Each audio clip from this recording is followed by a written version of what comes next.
You're welcome to Safety Time with Madam Safety, and I'll still be speaking on the basic principles of child safety. The basic principles of child safety. And in my other video, I told us we had 4 categories: policy, people, procedures, and accountability. I've spoken on policy, I've spoken on people, and how they affect the safety of a child. I want you to check out those videos. In this video, I'll be speaking particularly on procedure. Procedures are simple steps that everybody understands that you have generated, particularly for your home or for your school or for anybody that has children in their custody. You have created them, you have generated them, particularly for you, to ensure that you create a child safe environment. You create a child-safe environment. These procedures are for every activity, for every program, every activity. You have a procedure that everybody understands, that is particular to you. For example, you stay in an apartment, you don't have the heater, and then you need to boil hot water for the children. You ensure that for this particular activity, there is a procedure. So nobody just wakes up and boils water in the kitchen and carries the hot kettle from the kitchen to the bathroom. Any child could walk into you. You could bump into any child. A child could bump into you, and then there is a risk of an accident, of a hot water spill.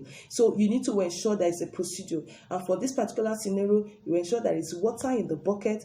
The bucket is carried, a little amount of water in the bucket. The bucket is taken to the kitchen. The hot water is poured into it. And so you are sure that when you are moving that bucket from the kitchen to the bathroom, the temperature of that water is not as such as it can cause so much harm if you bump into a child. So that is a procedure, step by step. Everybody understands that. Everybody realizes, everybody has been educated that this is the procedure. So even when you are the one doing it, you ensure that you comply with the procedure. So for every activity, there is a procedure. A child wants to go out to play outside, there is a procedure. The child does not just pick his bicycle or her bicycle and just go outside to play. There is a procedure. The child seeks for permission is granted, and then someone stays with the child for supervision. That is a procedure. So you ensure that for everything, even when you go outside, you stay somewhere, there is a procedure that everybody understands that, oh, I'm with my child. My child realizes that I don't just go out and play with other children without taking permission and giving details of my movement. That is a procedure.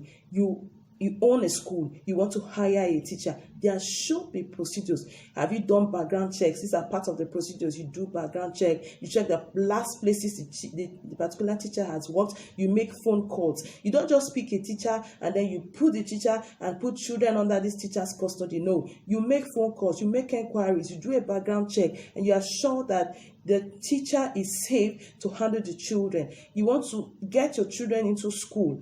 You ensure you do a background check. There was this particular case. We moved into a new neighborhood and I needed to get my children into a new school. And then I got names of schools around that were relatively good. And so I walked into this particular school. I walked into the school. I spent 5 minutes walking around the school. I spent another 5 minutes walking up and down the stairs. I spent another 10 minutes by the gate, just waiting if anybody could just walk up to me, stop me, talk to me or something. And nobody. I spent roughly 20-25 minutes in and around that school, and then nobody stopped me. And then I had to walk away. That school needed help. I had to later speak with them, but I couldn't leave my child because I knew it was going to take them some time to adjust. So you need to ensure procedures. I was this particular scenario too. I walked into the school and I walked straight into the bathroom.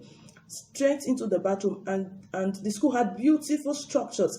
They had a beautiful classroom, but their bathrooms was in a very terrible state. Yes, a child can get infected in that bathroom. So I needed to give them a talk.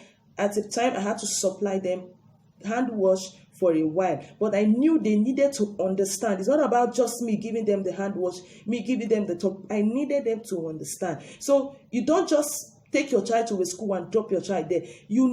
There are procedures. You need to ensure you do your background check. You do your findings. You walk into the school, see things for yourself.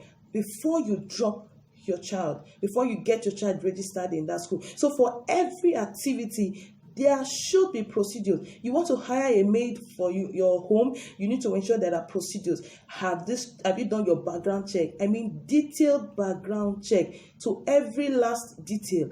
Have you also done medicals for that particular maid? Have you done medicals for that maid? Yes, you need to take the maid for medical tests, and to be sure that, I'm not talking about very detailed ones, just simple ones, medical checks to ensure that she's safe. And if she's not fit for your child, you could also give a helping hand to help her out of that. But you have kept the safety of your children. So you need to ensure for every activity there is a procedure. Everybody understands this procedure. Everybody is in the picture and is complying and ensuring that these procedures are implemented to ensure a child-safe environment. Thank you so much for listening. Watch out for other videos, and God bless you.